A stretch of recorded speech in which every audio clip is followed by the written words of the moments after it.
go back. No matter how far. The scene here was like this. The prodigal son was far away. And he noticed, someone's coming back.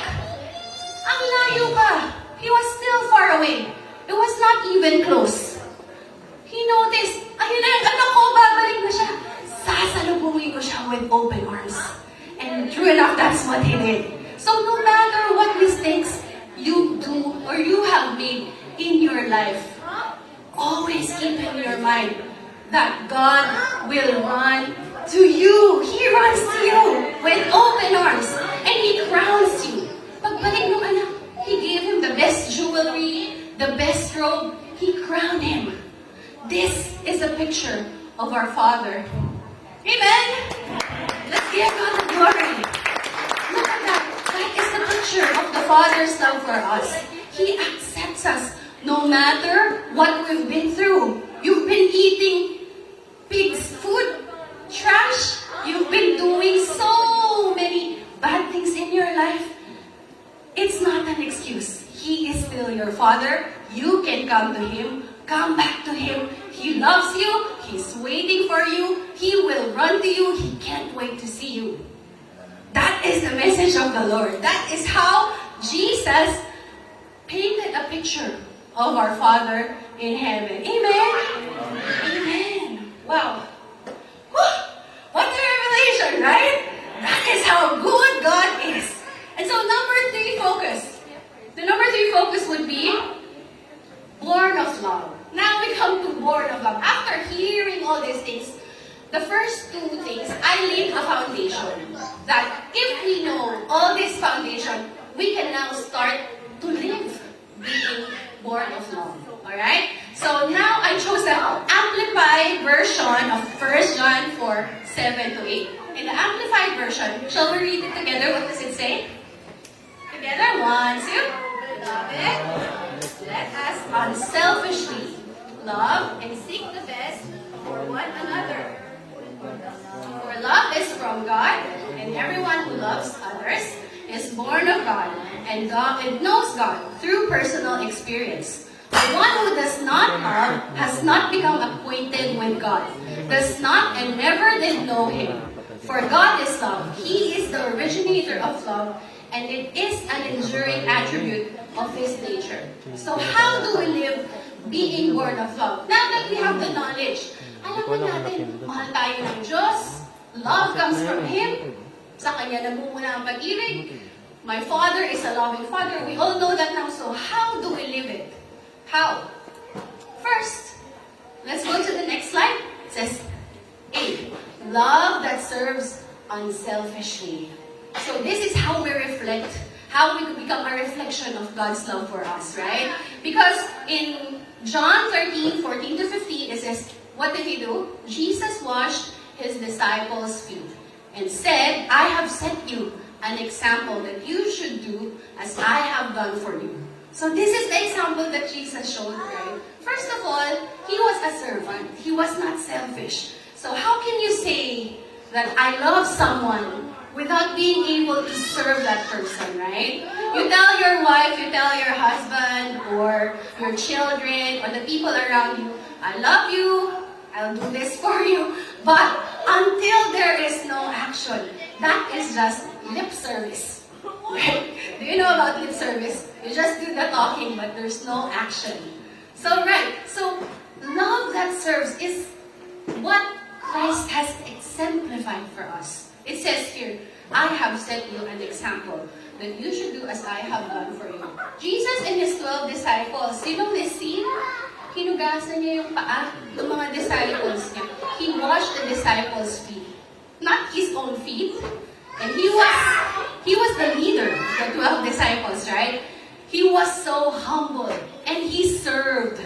He served first. He didn't ask them, okay, I'm tired. We were walking from one place to another, healing people, preaching the gospel. So why don't you all come and wash my feet, give me a massage, or do these things for me? So sometimes as humans, we tend to think of, what can this person do to me? But with God, it's the other way around. what can you do for that person? This is the thinking of a loving person. A loving person serves unselfishly. So, ask the person next to you, are you willing to serve unselfishly? That's something to ponder. Yan ang pag-iisipan natin ngayon, right? So instead of, when we go to work, right, this is something, how do we serve the people around us? For example, you are at work, and there's a person who is so difficult. This person is just so annoying, you know, like, he's getting into my nerves. So it's so hard to be with this person. Every time I see this person, I forget that I am a child of God. That shouldn't be, right? Instead of having these feelings, that kind of feelings towards this person, why don't you pray for that person, right? Bring him to God. Bring that person to God. And that way, you are serving that person. Kahit hindi niya alam, even though he doesn't have any knowledge of it, you pray for that person, you're already serving that person. Or, do you have to be in the church like from morning until nighttime, the latest? You have to be the earliest person and the latest person for you to serve? Is that what it is? No, it's not. Hindi po ganun. Like, simply calling someone and saying, hello, kamusta ka? How are you? Can I pray for you? This is also a service to the Lord. And Sister Mary, I'm so blessed because every time Sunday, there's food. That's her way of serving the Lord, right? Service. And everyone else, music team, that's a way of serving the Lord. So serving others. Think of how you can serve the Lord through serving others. So that's how you show that you have the evidence, right? That's the evidence of loving you. So next one. This is the last of it, I think. Okay. Be love that forgives. Colossians 3:13, it says, forgive as the Lord forgave you. Wow, this is so deep. Is the Lord calling you to forgive someone today? Can you tell the person next to you, forgive as the Lord forgave you? Forgive as the Lord forgave you. Forgiving is very hard, especially when the offense is so great. When someone did something to you so terrible, right? How can you forgive that person? Mika, you can only say that because no one has done something very wrong to you, you know? Nasasabi mo lang yan kasi wala namang gumawa sa'yo nito. Hindi pa ginawa sa'yo kung yung grabing ginawa sa akin. Paano ko papatawarin? How can I forgive? It is the Lord's word. So we are to forgive. Does it mean that if we forgive someone, we let them do all those bad things to us again over and over? No, no, no. That's not what it means. By all means, forgive that person to set your heart free from anger. Right? Because not forgiving the person is like holding, when you're holding to that grudge, it's like drinking a poison.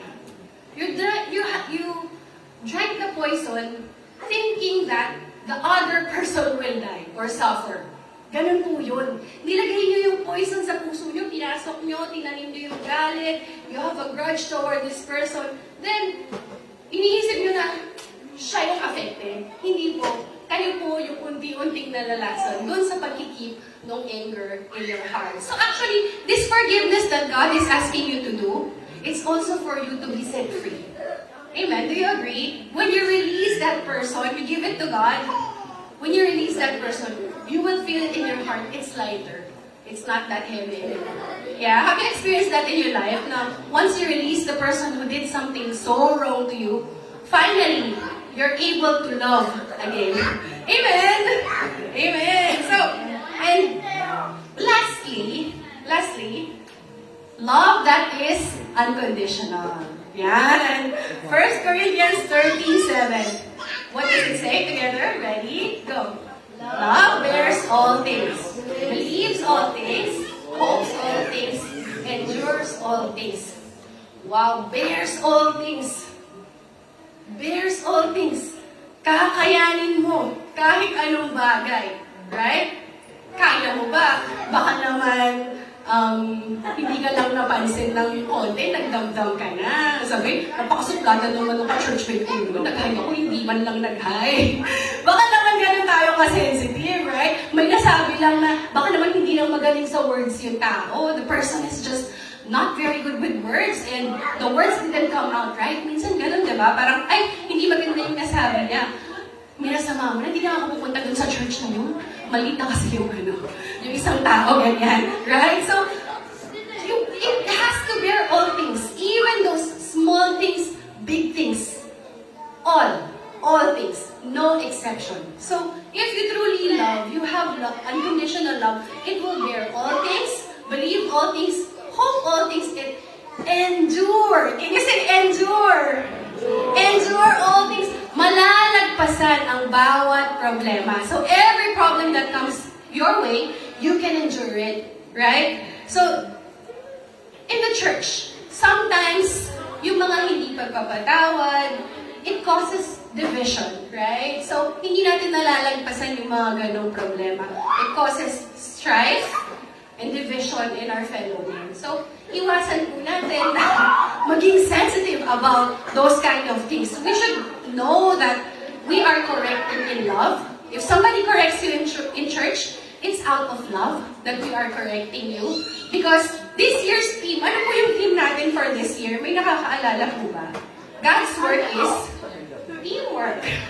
Right? God's work is a teamwork. So, we all work together as a team. When we correct each other, it's out of love. Ikaw naman, if you're correcting someone, please also learn to choose your words, right? And learn to choose.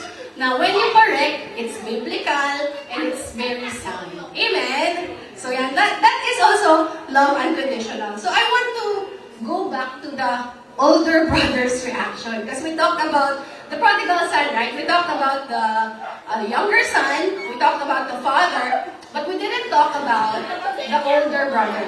So this is the older brother's reaction. Can we look at the next slide? You can find it in Luke 15, 28 to 30. Can we read that together? Ready? Go. Please read.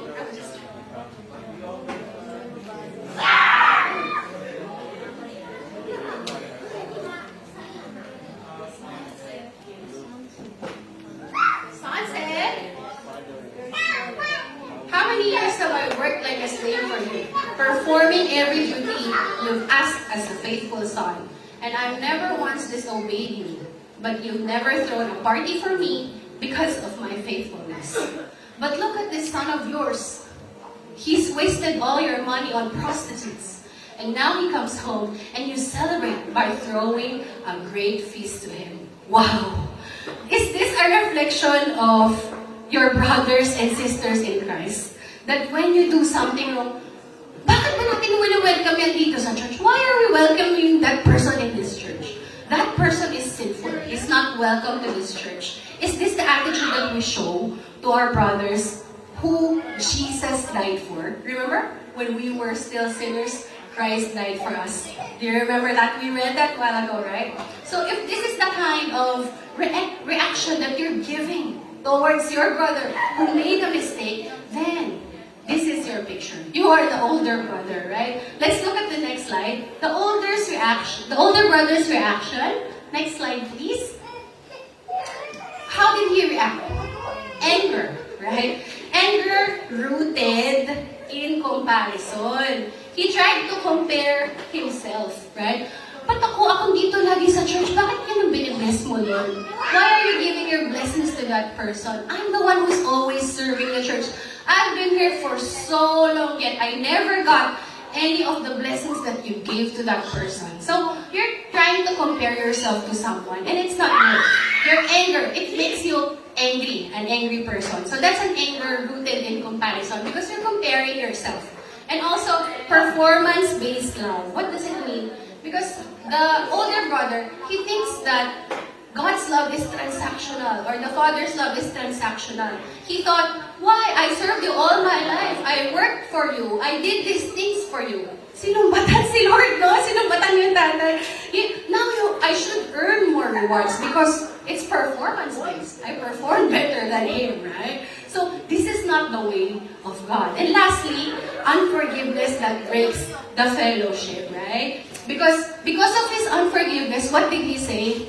Look at that son of yours. That's That's his way of calling his brother. He didn't say, look at my brother. Right? He already said, tingnan mo nga yung anak mong yan. Biglang ganun na yung naging statement niya. Brother niya. It's his brother. But the way he addressed the brother, look at that son of yours. As if he has no connection to that person, right? So if we react the same way as the older brother, and there's unforgiveness, it breaks the fellowship between the congregation. So, ito po yung mga bagay na iwasan natin. Let's get rid of anger. Let's get rid of the thinking that it's performance-based because of my performance. And that let's get rid of the unforgiveness in our church. Amen?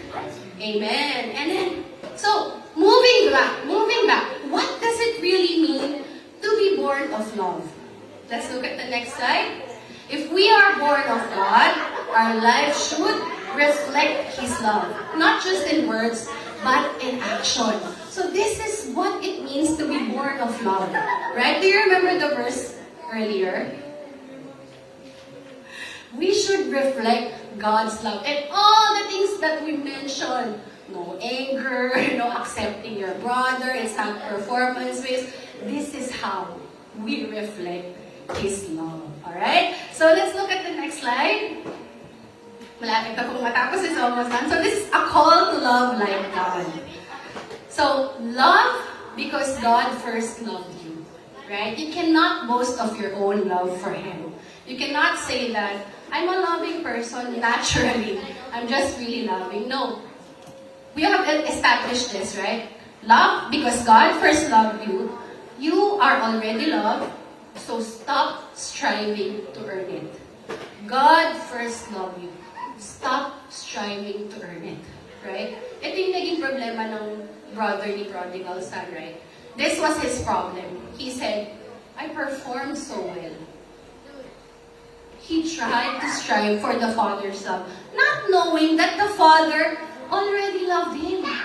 Everything that the Father had, it's already his. He was living in the wealth of his Father. He can easily go to the fridge and eat ice cream whenever he wants, diba? He can also easily make a party for himself, but he didn't. Kasi akala niya, performance-based. Meron ka ng access eh.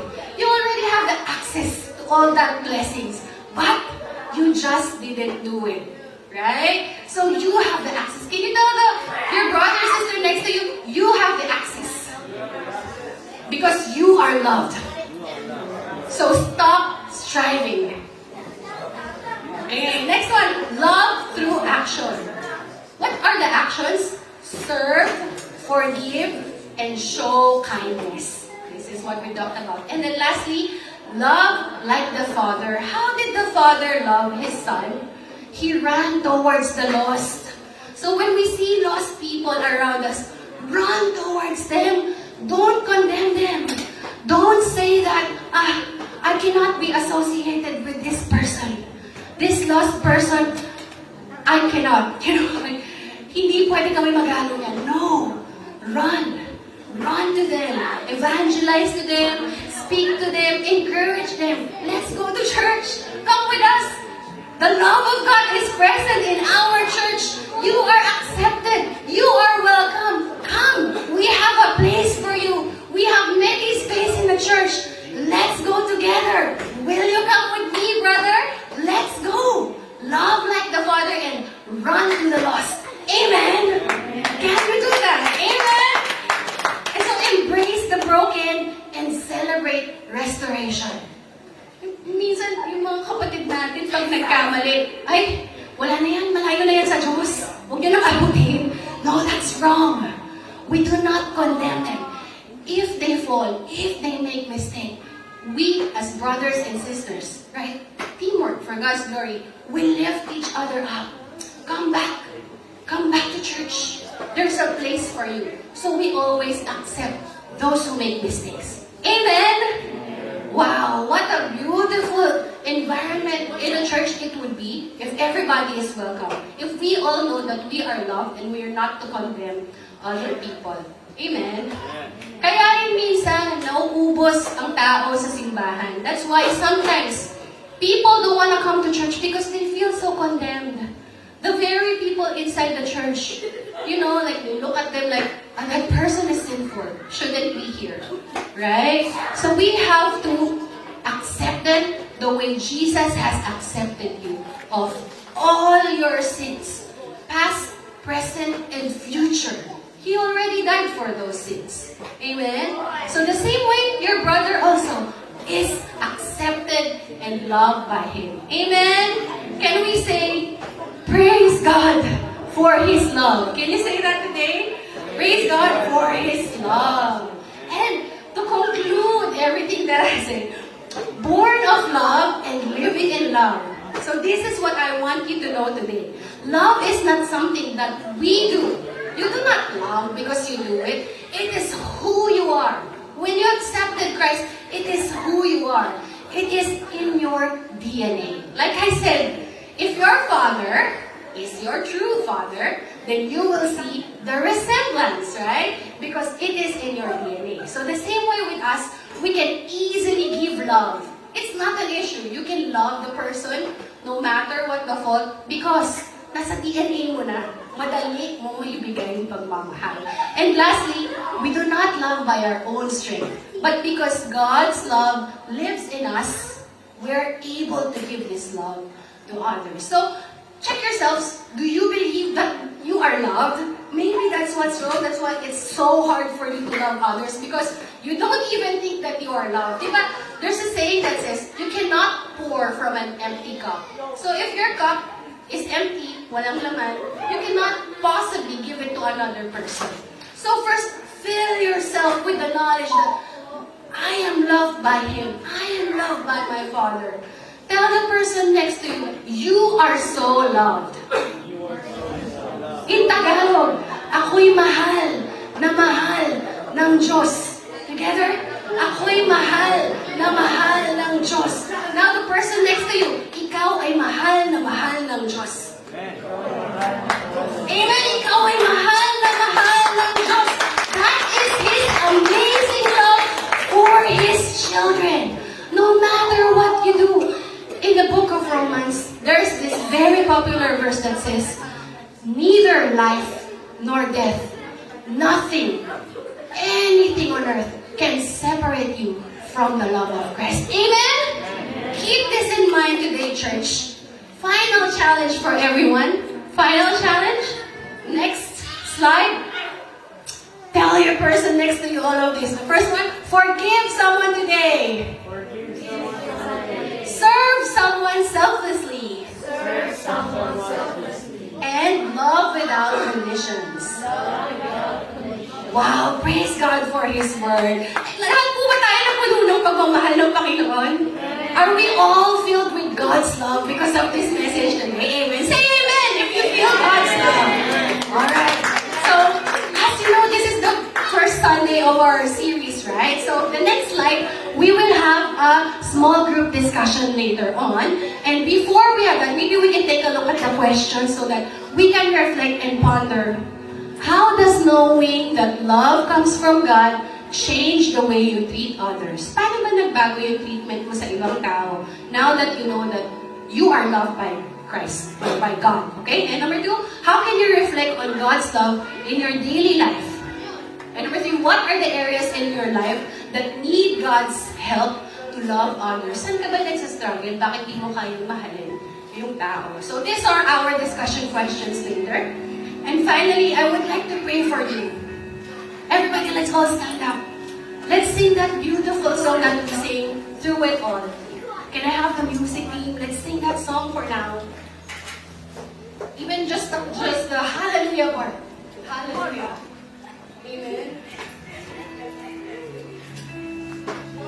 So I would like to call everyone to open up your heart and worship the Lord in response to His love to you, right? His unfailing love is unchanging, right?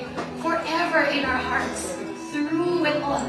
Through it all means whatever the circumstance, whatever has happened in your life, whatever it is that you've been through in your life, He loves you.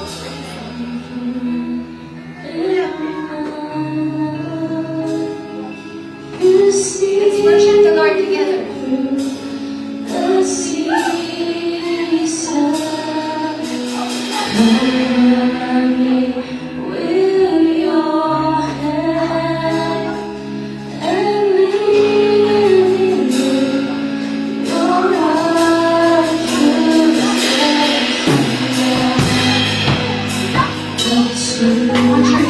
worship. Let's worship the Lord. Wait on you. I sing to the Lord, a hymn of love, for your faithfulness to me. I everlasting love.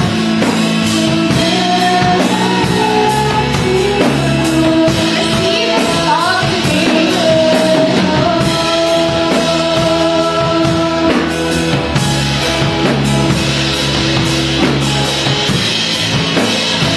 Let's sing hallelujah.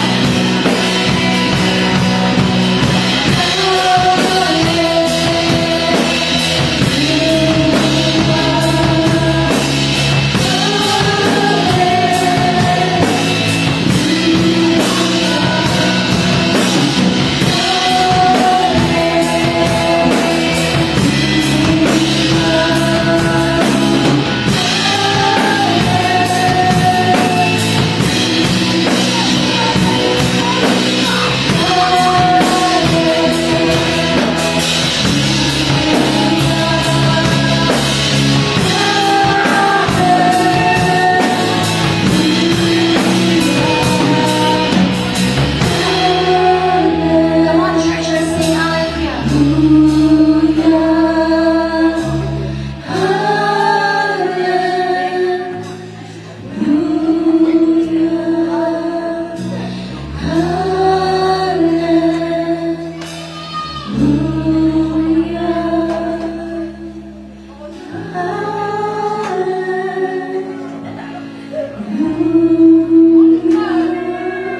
So if you have not received the love of Christ today, I would like to lead you to a simple prayer. You don't need to do anything, just pray after this prayer, a simple prayer. Say, Lord Jesus, I accept your love today. Be my Lord and my Savior. I want you to fill me with your love. From today onwards, you are my Lord and Savior. In Jesus' name, amen. Everyone say amen. Amen. In Jesus. Hallelujah. Come on, let's sing, church.